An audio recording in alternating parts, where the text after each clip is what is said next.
please don't do this, because I really think that that's why I hope you, Jordan, agree with it, that's why we are here engaged in this debate. Don't take it as a cheap competition. It may be that, but we are, as you said in your introduction, desperately trying to confront serious problems. I mean, for example, when I mentioned China, I didn't mean to celebrate it. That worries me terribly. My God, is this our future? No. Sorry for this. Sorry, please. Discount, take away this from my 10 minutes. No problem. No problem. No problem. Dr. Peterson, 10 minutes to you to reply.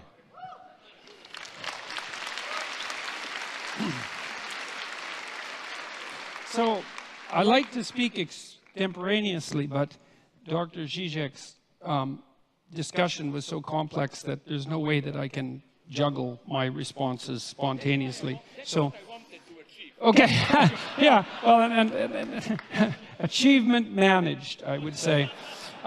So I heard much of what I heard. I agreed with, but we can get to that. I'm going to respond. Keep that. Pull out the knife. All right. Well, I heard a criticism of capitalism, but no real support of Marxism. And that's an interesting thing, because for me, the terms of the argument were, well, there were three terms of the argument, let's say. There was capitalism, there was Marxism, and there was happiness. And I would say Dr. Žižek focused probably more on the problems of capitalism and the problems of happiness than on the utility of Marxism. And that actually comes as a surprise to me, because I presumed that much of what I would hear would be a support of something approximating traditional or even a-traditional Marxism, which is why I organized the first part of my talk as an attack against Marxism per se. Okay, so now Žižek points out that there are problems of capitalism.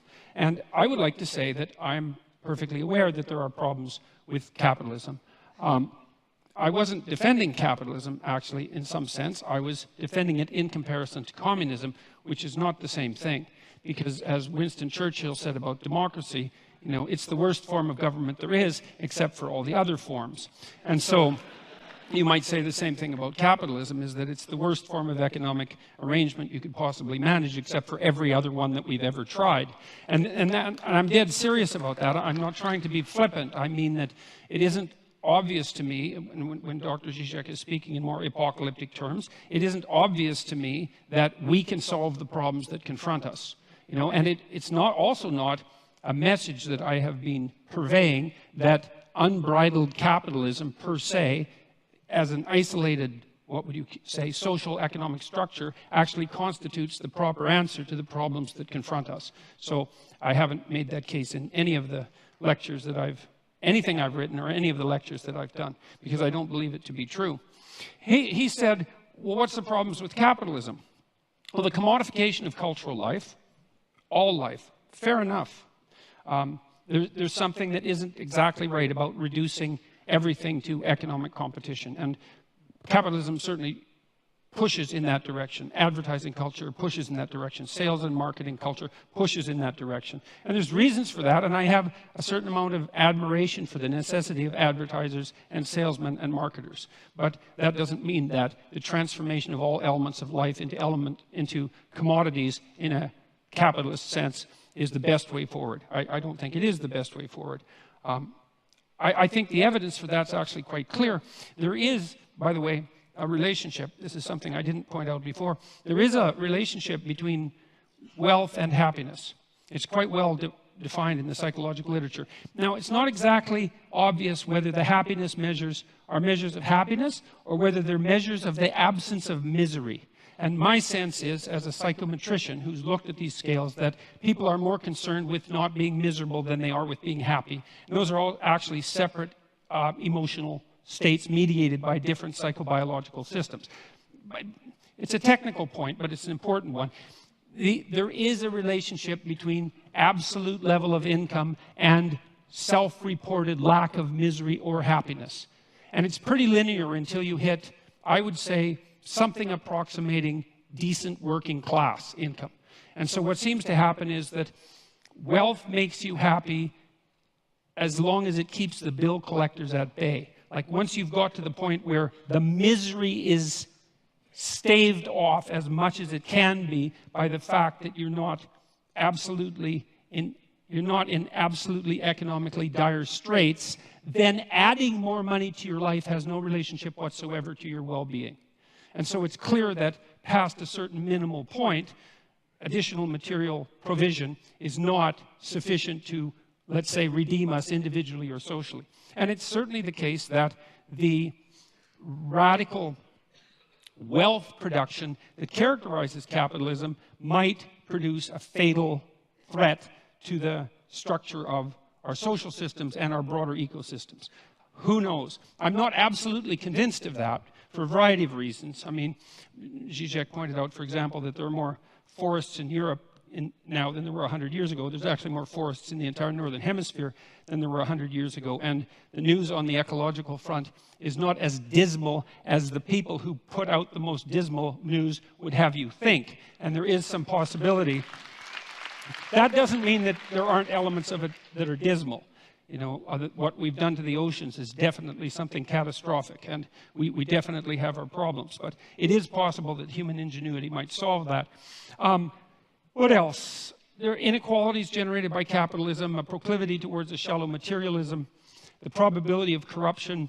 The thing about that for me is those are catastrophes that are part of the struggle for human existence itself and not something to be laid at the feet of any given socio-political system, especially one that seems to be producing a fair modicum of wealth for the poorest section of the population and raising people up to the point where, you know, their lives aren't an unending day-to-day struggle for mere survival. There's some evidence, for example, that if you can get GDP up to about $5,000 per person per year, oh, that's GDP, that people start to become concerned about environmental degradation and start to take actions to prevent it. And so there is some possibility that if we're lucky, we can get the bottom billion or 2 billion people in the world, or 3 billion as the population grows, up to the point where they're wealthy enough so they actually start to care enough about the environment so that we could act collectively to solve environmental problems. Now you might say, well, by that time we'll be out of Earth. You know, we'll have exhausted the resources that are in front of us so desperately that there's no hope of that. But I would like to remind you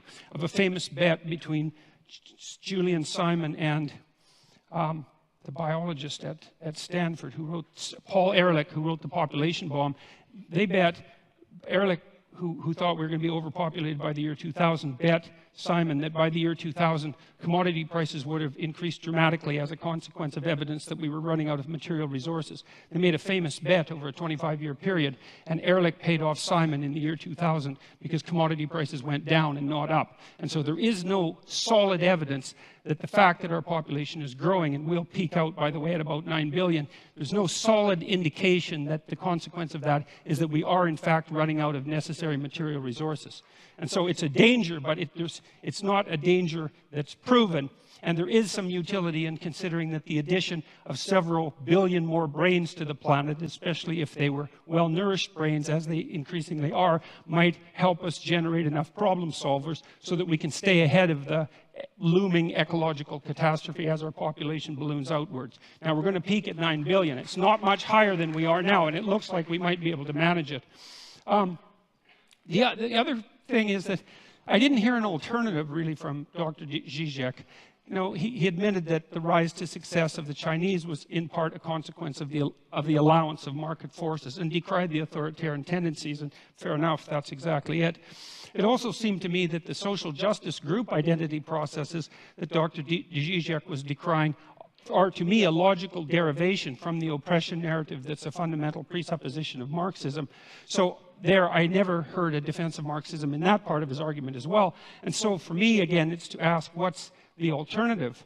I also heard an argument for egalitarianism, but I heard it defined as equality of opportunity, not as equality of outcome, which I see as a clearly defined Marxist aim.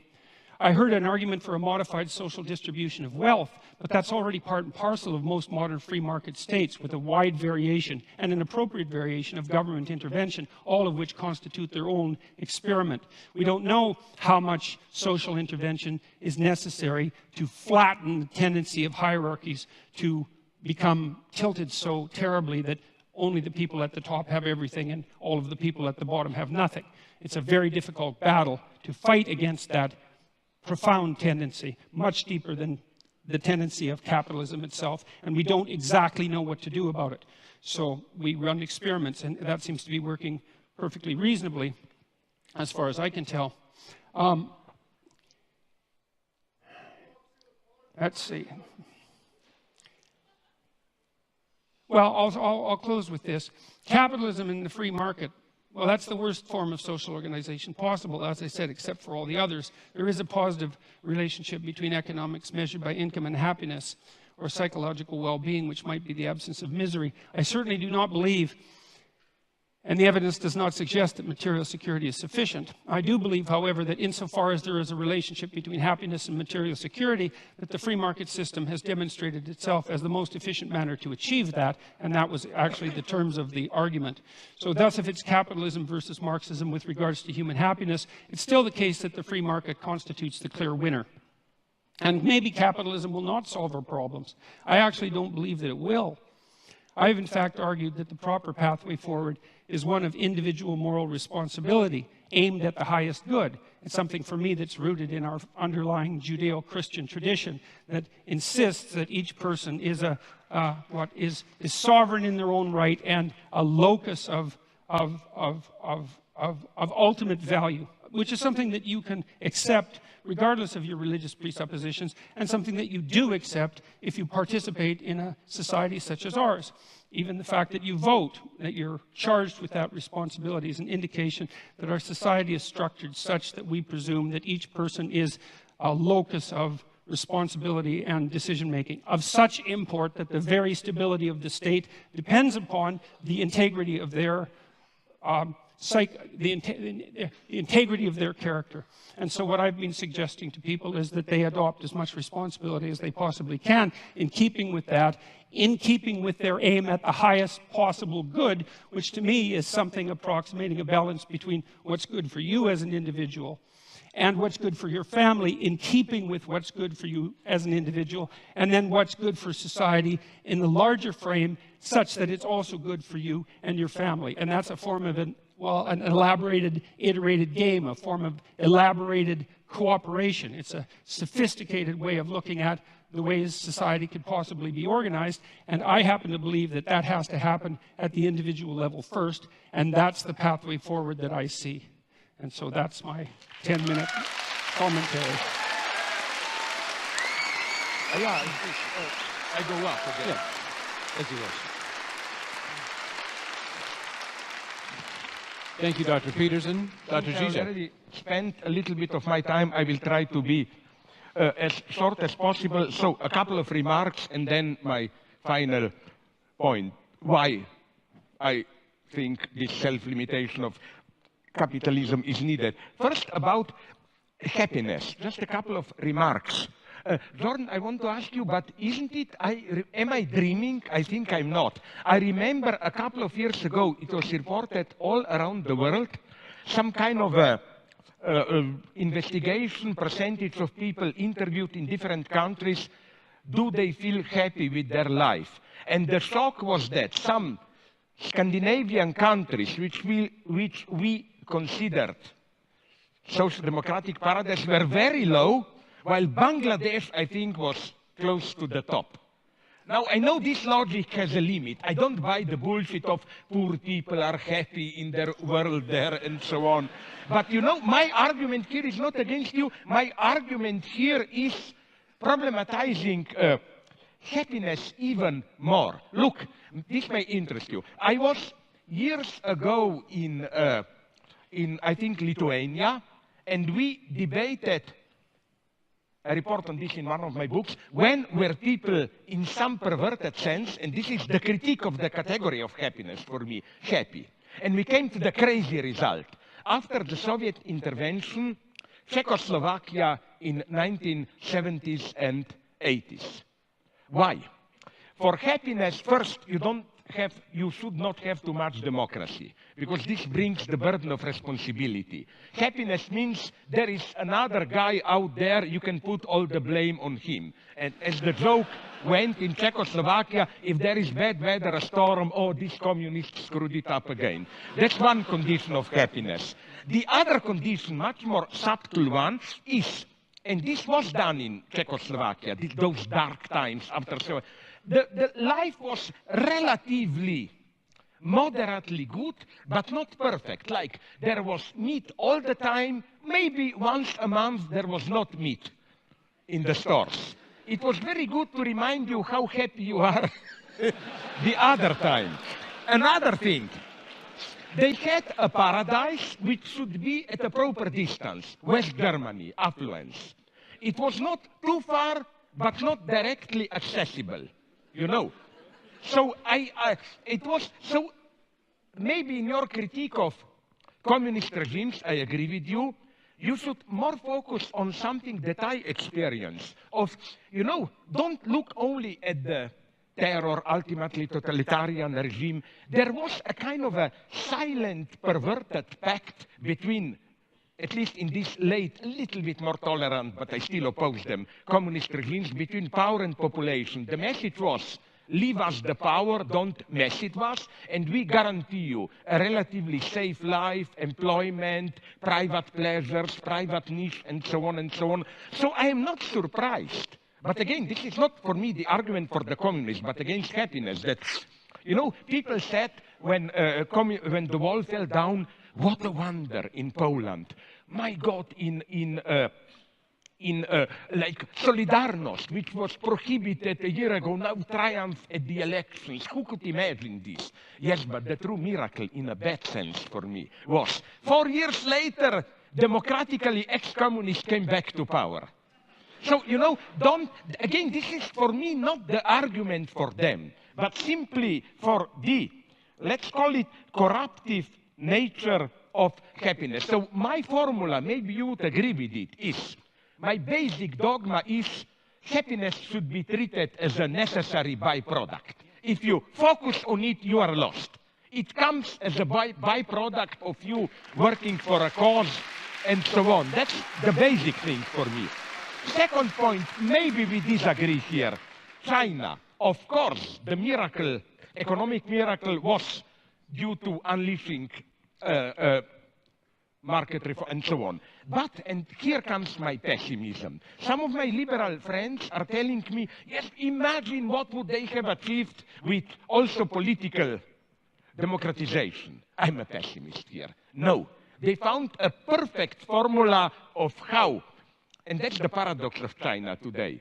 The Communist Party is the best manager of capitalism and protector against workers. The truly dangerous thing in China today is not to flirt with Western ideas, is to organize trade unions, you know, like this is what worries me. This perfect combination between unleashing capitalism and still the authoritarian rule, or to put it in another way, my worry is that today, all around the world, this eternal marriage between capitalism and democracy is slowly disappearing. Till now, I admit it, capitalism needed from time to time some 10, 20 years of dictatorship. When things started to improve, democracy returned. Chile, South Korea, and so on. I wonder if we are still at that. Now, just very quickly, your basic point in the introduction, in your introduction. You know, I'm tempted to say, the way you presented Communist Manifesto, the simplified image, and so on and so on, it's crazy to say, but on many points I agree with you, and it's a very complex argument. Marx didn't have, for example, a good theory of how social power exists. His idea was simply, with disappearance of class structure, it's secretly, although he wouldn't have accepted it, a technocratic dream. Like, by experts, social life will be run as a perfect machine. Although he was at least aware of the problem, which is why he was so enthusiastic, Marx, about Paris Commune, you know, which was precisely not centralized power. So I'm not just defending Marx. I'm saying it was not clear to him. And so let's drop that. Maybe I have more interesting things to say. Another point. Nonetheless, at one point I'm ready to claim, where did you find this? This goes maybe for today's politically correct jerks and so on, that this egalitarianism. There is one passage in his late Critique of Gotha program where Marx directly accesses the problem of equality. And he dismisses it as a strict bourgeois category. Explicitly. For him, communism is not egalitarianism. It's, yes, hierarchies, but not based on capitalism. Okay, I'm not totally defending here Marx. I'm just saying, don't republish to Marx. Okay, but to conclude, because, yes, I want to keep my promise to be a little bit shorter. You know, I agree with you on many points, but you know what's my problem with my problem that I was aiming at? With all the openings, I know we don't know really what is happening with ecology and so on. And this is okay, let's take oceans. You mentioned them. But isn't it, for me, correct me if I'm wrong, and I don't mean this rhetorically, maybe I'm really wrong, but the problem of oceans, the only way for me is some kind of cooperated international action and so on. You cannot simply leave it to the market. That's what I'm saying. This is the faithful limit that I see. About this diminishing poverty and so on, I am aware of it. I tend to agree with it. But I, at the same time, see so many explosive tensions. For example, do you know about South Africa? It's a terrifying situation on the edge of the civil war. To be very brutal, the only thing that, I'm simplifying it, that really happened with end of apartheid is that the old ruling class, I simplify it in grotesque Marxist terms, was joined by a new black ruling class, which is not doing a good job, so they are trying to play the race card. It's still the consequence of white colonialism and so on, but tensions are terrifying. And here I was pleading for not abolishing borders and so on, but this type of, I don't know how to put it, global change, cooperation, like, again, the example of Congo that I mentioned, or like, forget that killing of that guy Khashoggi, it's horrible, but the true nightmare is Yemen today. I mean, you said somewhere that we should well think without engaging in large-scale reform what the consequences will be. Okay, very briefly, I agree with you that the gap of standard Marxism was that the proletarian revolution will be a place where you do something and you know exactly what you do. If there is a lesson of the 20th century, is that this tragic logic, you want something maybe good, the result is catastrophic, holds absolutely also for revolutions and so on and so on. But in spite of all this, and I don't know what forum will it have. I'm not pleading for a new Leninist party or whatever. I'm just pleading for new forums of international cooperation and so on. I agree with you when you said the majority of us is not even really aware of the seriousness of, especially the poor, of ecological problems and so on. And I think, would you agree that the situation is here much more subtle and obscene? It's that logic that in psychoanalysis is called disavowal, Verleugnung. In French, je sais bien, mais quand même. We know ecological problems, but we don't really take them seriously. And here I see problems, and I don't see an easy way out. I am a pessimist, if you ask me. When people say, no, but they are growing, protests are growing, and so on and so on. Yes, I'm listening to this story from when I was young, you know. They are growing, and then look what happened. The mega tragedy is, for me, for example, what happened to Syriza. They were elected for change, whatever, and they become, and I'm not blaming them, they become the perfect executors of austerity program. So I just see problems. I'm a pessimist. And I'm not a radical pessimist.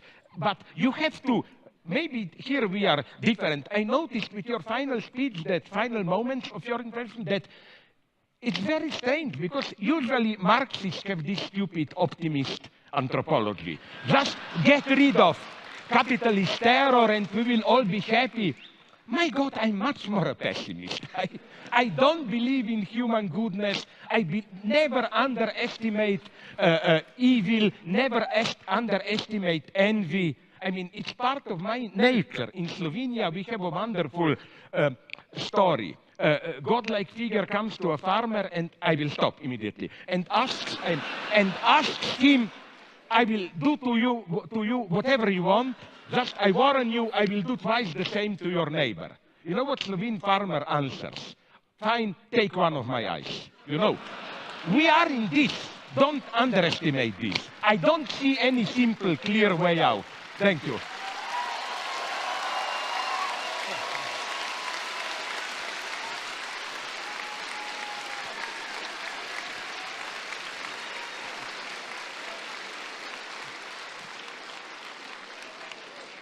Thank you both very much. It's pretty clear, I think, to all of us that you both have quite a bit to say to each other. And so... And to ourselves. And so I think before we jump to some audience questions, I thought it would be nice to give each of you a chance to ask a response or ask a question or two from each other. So starting with you, Dr. Peterson. Maybe you want simply to counterattack. It wasn't fair to... Well, I've only... To do your reply. I had 3 questions, and 2 of them are now completely irrelevant. And so I have 1 left, I guess. And I'm not sure that it's a fair question, but maybe it's... It seems to me to be a fair question. Okay. You're a strange Marxist to have a discussion with. And, well, but here's why. This is not an insult by any stretch of the imagination. No. I mean, one of the things that struck me when I was looking at your work was that you're, well, first of all, you're a character, you know, and that's an interesting thing. Like you're. Is this an insult or not? It's not an insult. It's a sign of originality, and it's a sign of a certain amount of moral courage, and it's a sign of a certain temperament, and it makes you humorous and charismatic and attractive, and I think you appeal to young people the way that outside intellectual rebels appeal to young people. And so those are all positive things that can be used positively or negatively. And my question is, like, it seems to me that your reputation, unless I'm very misinformed about this, is as a strong supporter of Marxist doctrines on the left, or was that? And so then my question is, given the originality of your thought, why is it that you came to presume at some point in your life, perhaps not now and perhaps still, that the promotion of Marxism rather than Zizekism was appropriate? Because it seems to me that there's enough originality in your body of thought and lateral thinking in the manner in which you approach intellectual ideas that there's just no reason for you to be allied with a doctrine that's 170 years old and that is, if capitalism is rife with problems, is twice as rife with problems as that. And so you're kind of a mystery to me in that way. And so that's my question. Okay. Very briefly, I developed systematically in my book critical insights into many traditional Marxist theses, so no doubt here. You know what I still admire nonetheless in Marx? Not those simplicities of Communist Manifesto, but I still think that his so-called critique of political economy, Capital, and so on, is a tremendous achievement as a description of the dynamics of capitalist society. And if you read it closely, Marx is much more ambiguous and open there. For example, he mentions, for example, apropos what you referred to, he mentions that law of diminishing return, like why crisis will arrive necessarily, poor are getting poorer. But then he is honest enough to enumerate 7 or 8 counter tendencies. And if you read him closely, you will see that precisely those tendencies prevailed later. Or forget Communist Manifesto, go to read his political analysis of its unsurpassable 18 Brumaire and so on of the 1848 revolution, which are incredibly complex, no traces of that class binary there. Marx deals with middle classes with crucial, lumpen proletariat with the ambiguous role of intellectuals and so on and so on. But basically, what I was pleading for, and I like to put it in paradoxical term, was for a return from Marx back to Hegel. I define myself more as a Hegelian. Why? Hegel is considered a madman, you know, the guy, absolute knowing, and so on and so on. No, Hegel is much more modest and open. The danger in Marxism is, for me, this teleological structure. We are at the 0 point, but there is a unique chance of a reversal into a new emancipated society and so on. And the danger here is that of self-instrumentalization. Proletarian Communist Party is an agent of history which knows the laws of history, to put it, follows them, and so on. That's the catastrophe. In Hegel, such a position is strictly prohibited. In Hegel, whenever you act, you err. So, you know, you have to, there is no position of this pure acting where you know what you are doing and the result will be. So this would be my main point. So yes, my formula is kind of ironically, I know Hegel is the greatest idealist, materialist reversal of Marx by turning back to Hegel. For Hegel says in a part that people don't read, Introduction to Forward to Philosophy of Right, he says explicitly that the owl of Minerva takes off in the evening when there is dusk. So philosophy can just grasp a social order when it's already in its decay. Philosophy cannot see into the future. It's radical openness. We need this openness today. The tragedy today, maybe we agree here, is that we really don't have a basic, how should I call it, cognitive mapping. I don't think we have here a clear insight into where we stand, where we are moving, and so on and so on. So I'm much more, again, sincerely of a pessimist. Please, yeah, reply. Can I ask you now a question? Let me reply. Respond, and then you can ask me a question. Of course. So, sorry. Well, I don't have anything to quibble about with what you just said. But. Well, no, there's not even a but, really. It's that even if what you said about Marx's more sophisticated thought is true, I think the unfortunate reality is that any support for Marxism, especially directed towards those who are young, is likely to be read as support for the most radical and revolutionary proclivities. And I would say that as they're outlined in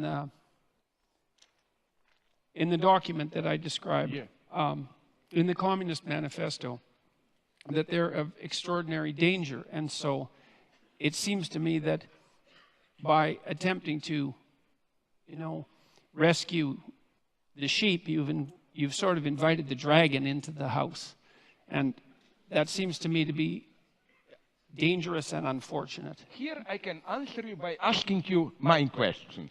Because, you know, very naively, you mentioned, first, do you really, where did you find the data that I simply don't see it? Okay, let me begin by this. You designate your, under quotation marks, I'm not characterizing here, enemy, or what you are fighting against, as sometimes you call it postmodern neo-Marxism. I know what you mean.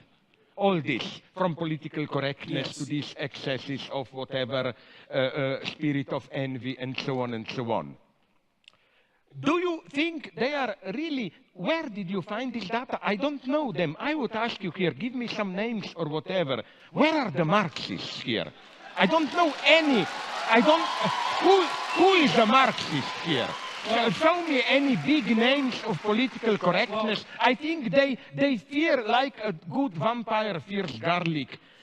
This is why they are already, the one who is not a Marxist, but at least approaches economic topic, Bernie Sanders, he is already under attack as white male and all that stuff and so on.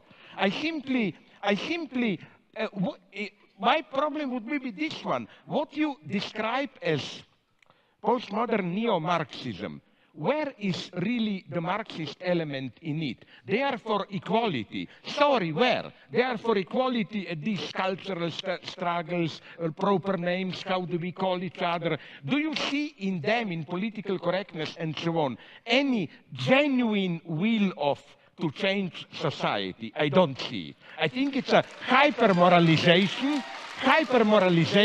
which is a silent admission of a defeat. That's my problem. Why do you call, give me, no, it's not a rhetorical question for politely saying you are an idiot, you don't know what you're talking about. It's simply, I would like to know, because you, and I like this often, when you attack somebody, you say it aggressively, and what should? Read more, tell me, whom. So I'm asking you now, not read more, I don't advise you, but who are? Give me some names and so on, and who are these postmodern, egalitarian, neo-Marxists, and where do you see any kind even of Marxism? I see in it mostly an impotent, an utterly impotent moralization. Please, I'm so sorry that I was No, that's no problem. Please. Well, I mean, organizations like Jonathan Haidt's, what's it called? Heterodox Academy, and other organizations like that have documented an absolute dearth of conservative voices in the social sciences and the humanities, and about 25%, according to the what I think are reliable surveys, approximately 25% of social scientists in the US identify themselves as Marxists. And so there's that. But where are the results? Okay, but can you name me one? I know a couple of Marxists. For example, who does very solid economic work. I don't totally.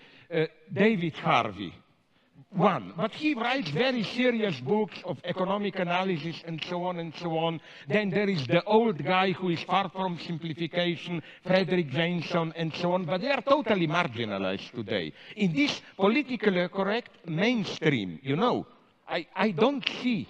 Well, yeah, your question seemed to me to focus more on the peculiar relationship that I've noticed and that people have disputed between postmodernism and neo-Marxism. And I see the connection between the postmodernist types and the Marxists as a sleight of hand that replaced the notion of the oppression of the proletariat by the bourgeoisie as the oppression by one identity group by another. Totally agree with you. Okay, so so now look, we could but have. That's precisely a non-Marxist gesture par excellence. Well, that's the, see. I guess that's where we might have a dispute, because I think what happened, especially in France in the 1960s, is as the radical Marxist postmodern types like Derrida and Foucault realized that they were losing the moral battle, especially after the information came out of the Soviet Union in the manner that it came out, that the whole, and so on. yeah, that the whole bloody Stalinist the whole Stalinist catastrophe, along with the entire Maoist catastrophe, that they didn't really have a leg to stand on. And instead of revising their notion that human history, and this is a Marxist notion, should be regarded as the eternal class struggle between the economically deprived and the oppressors, they just recast it and said, well, it's not based on economics, it's based on identity, but it's still fundamentally oppressor against oppressed. And to me, that meant that they smuggled the fundamental narrative of Marxism and many of its goals back into the argument without ever admitting that they did so. Now, I've been criticized, for this supposition, because people who are postmodernists say, look, one of the hallmarks of postmodernism is skepticism of meta-narratives. It's like, I know that perfectly well. And I also know that Marxism is a meta-narrative, and so you shouldn't be able to be a postmodernist and a Marxist. But I still see the union of those two things in the insistence that the appropriate way to look at the world is to view it as the battleground between groups defined by a particular between individuals defined by a particular group identity, so that the group identity becomes paramount, and then the proper reading is always oppressor versus oppressed. With a secondary insistence that's very similar to Marx's insistence upon the moral superiority of the proletariat, that the oppressors are by definition, because they're oppressed, morally superior. And there's the call for perhaps not revolutionary change, although that comes up above, but change in the structure so that that oppression disappears, so that a certain form of equality comes about. Now, you argued that Marx wasn't a believer in equality of outcome, and I'm not so sure about that, because his notion of the eventual utopia that would constitute genuine communism was a place where all class divisions were eradicated. But and so there's at hierarchies. least, well, there's at least an implication that the most important of the hierarchies had disappeared. And so maybe he had enough sophistication to talk about other forms of hierarchies. But if that's the case, then I can't imagine why he thought that the utopia that would emerge as a consequence of the elimination of economic hierarchies would be a utopia. Because if there were other forms of hierarchies that still existed, people would be just as contentious about them as they are now. Like we have hierarchies of attractiveness, for example, that have nothing to do with economics or very little to do with economics, and there's no shortage of contention around that or any other form of ability. And so that's why I associate the social justice types who are basically postmodernist with they're postmodernist with Marxism. It's the insistence that you view the world through the narrative of oppressed versus oppressor. And I think it's a catastrophe. I think it's a catastrophe. And you appear to think that it's a catastrophe as well. Just one sentence, and then you can reply. It's so strange that you mention, for example, somebody like Foucault, who, for me, are you aware that his main target was Marxism? Okay, for him represented his game was never a radical change, and this is what I don't like in this, what you call postmodern, let's not call them Marxists, but revolutionaries. It's this enjoying your own self-marginalization. The good thing is to be on the margin, like not in the center and so on and so on. It almost made me nostalgic for old communists who at least had the honesty to say, no, we don't enjoy our marginal position. We want to do something central power. I find so disgusting. It's no wonder you don't get invited to lots of places. Yeah. No, Foucault for me embodies this logic of revolution, and by revolution he meant any social change, serious, that small resistances and so on, small marginal places of resistance and so on and so on. So, okay, but let's maybe drop it here if you want, but since you are replying my question, you should have the last word here. No, I'll stop with that. Let's move to the next. We'll get back to these topics, no doubt, as we move forward with the question. So I'm happy to let that particular issue stop. Did you already do your Stalinist manipulation and censored the questions and how? Because this program that he described to us, through some screens, questions, and so on, I think it puts him to the one who decides which questions are, as Stalinists would have put in, are the real voice of the people. Yes, and so yes. on. Well, hopefully we can trust him. Let's move on from that.